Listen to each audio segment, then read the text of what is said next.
Hello and welcome back to Idology, your weekly American Idol recap show that has just recently rediscovered the awesomeness of Daughtry. I'm here with season 6 standout Melinda Doolittle, and we're going to talk about top 12 week on American Idol, which actually wasn't top 12 week, it was top 11 week. By Jermaine. But it wasn't like there was any fist fighting or any Silence! I see that I've been sadly deceived in you. So Melinda, once again this week we're going to talk about our favorite 2 contestants personally. We have not compared notes, so who knows, we may agree. I think it's probably safe to guess who your favorite was this week based on the clip that you posted on YouTube.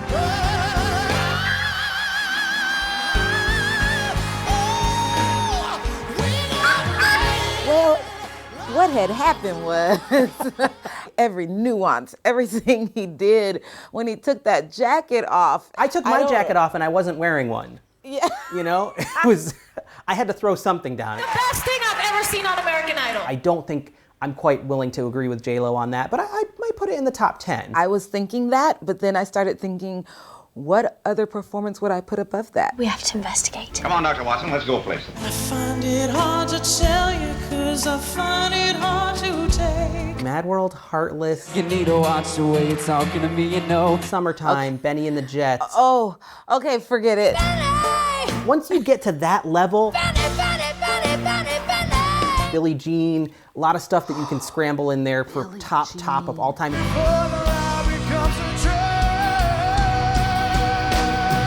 But I have a warning for Joshua because I'm concerned. Uh-oh. Why don't I find that reassuring? First of all, I think the judges were going to give him a standing O no matter what happened. I think they were concerned that he didn't get enough votes last week to be in the top 3 guys because the camera started panning to those judges well before the standing O actually happened. And I think he needs to study Adam Lambert's Idol trajectory. Adam would serve up Ring of Fire, but the following week he'd give you Tracks of My Tears. The tracks of my tears.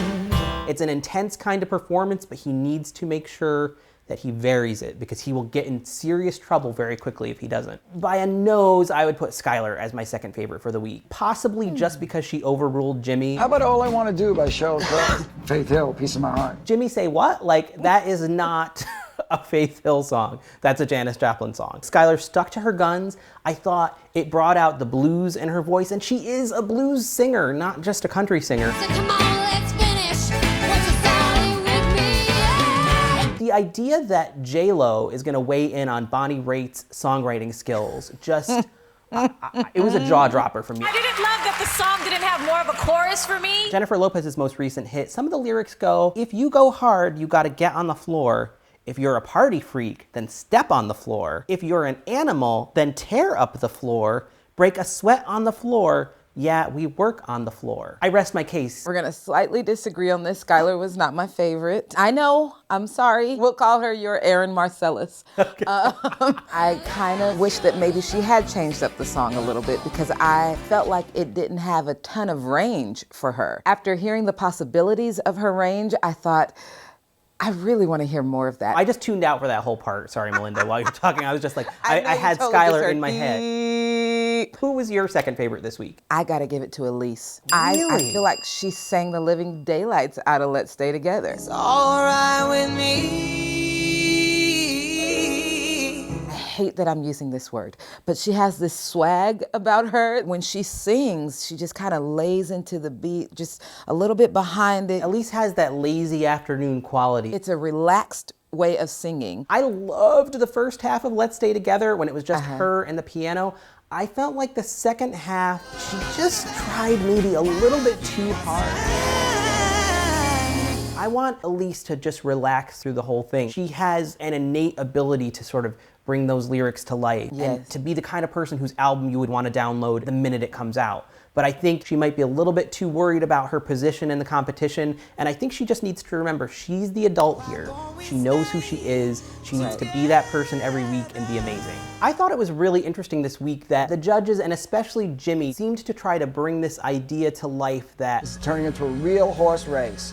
I got a feeling there'll be a third horse next week. I'm not really sure I quite see it that way. I think it's maybe a 6 or 7 horse race at this point. But I'm wondering, because Idol loves to make its predictions come true. Finally, the Lauren that we all grew to love in Nashville is roaring back. Someone else is getting the pimp slot or the second to last spot next week will be amazing and will get effusive praise from the judges, and then they can declare it a three-way race. So who's going to be that third person? I kind of have a split between either Holly or Colton. Interesting. I feel like Holly's singing this week was amazing.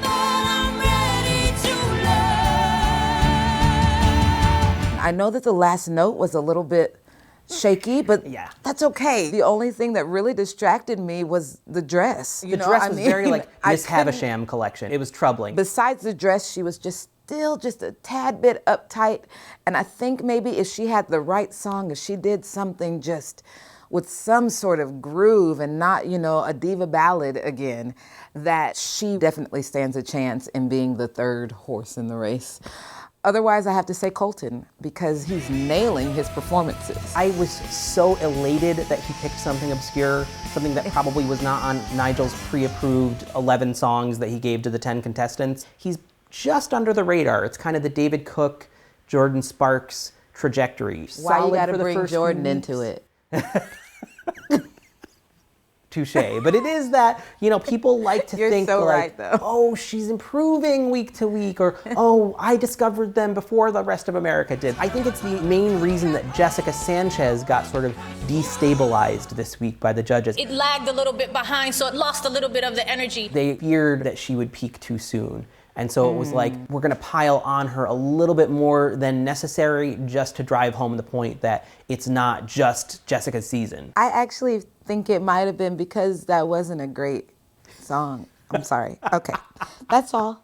I'm done. On YouTube, they're already typing the hate mail in the YouTube comment section. You've got to give her credit for going up tempo. And I was furious with Steven for being like, you can't stray too far from what I think you sing the best, which is ballads. That is just the wrong advice on so many levels that I couldn't believe that like the hand of God or Nigel didn't come down and slap him for saying it. Insurrection, it shall be rooted out. I do think that there's a disturbing tendency sometimes on Idol when someone is possibly in a different level technically, that they get judged more harshly than people who are not quite at that level. Phillip Phillips has had his share of playing with the melody, and I'm not always sure it's playing with the melody. Sometimes I think he might just be off pitch, but he gets a pass for like harmonizing or whatever Randy wants to call it on a given week. And I think to me, probably the two contestants who are bubbling under for that third horse are either Colton or Phillip. I think they both fit the sort of dreamboat artist, knows who he is kind of vibe that generally does pretty well on Idol and can get a cougar vote rocking. But I don't know if both of them can make the top 5, so it's gonna be interesting to see which one of them emerges as the dominant force. I think there was a collective chill through the Idoloony Nation when it was 3 women in the bottom 3. It was like, are we gonna have a repeat of season 10 where the women are picked off one by one? I tend to be slightly optimistic on this. Yeah, this sort of thing is all very well in novels, but in reality... Need you. You are safe. Shannon was the absolute correct person to go home this week.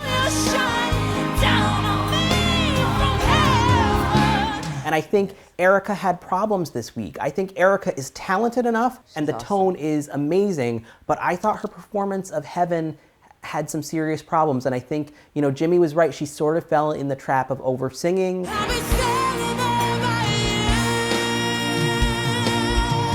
Something's got to change for her. And I swear to God, if she doesn't dye her hair black this week, I'm just gonna throw my hands up. I think maybe that she's like trying so hard that it's almost coming across as desperation in her singing.